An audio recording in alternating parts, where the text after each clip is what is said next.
काठी के मंदिर बाहो शिव गुरु काठी लगल बा केवार। काठी के मंदिर बाहो शिव गुरु काठी लगल बा केवार। कोठी में बैठाल हो शिव गुरु सुनिलु चरचबा हमार।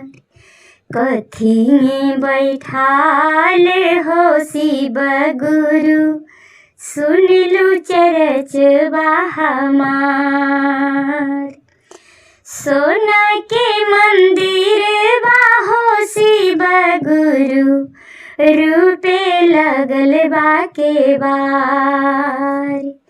सोना के मंदिर बाहो शिव गुरु रूपे लगल बा केवार।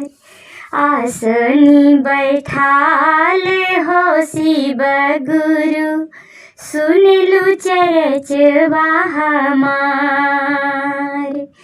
आसनी बैठाल हो शिव गुरु सुनिलु चरचबा हमार। आचरा पसारी दया मांगू चर्चा करेलु तोहार। आचरा पसारी दया मांगली चर्चा करेली तोहार। दुनु हथवा जोड़ी के हो शिव गुरु नामन करेली तोहार। दुनु हथवा जोड़ी के हो शिव गुरु नामन करेलु तोहार। मंगिया में दी हाजी शिव गुरु चुटकी भरे सिंदूर।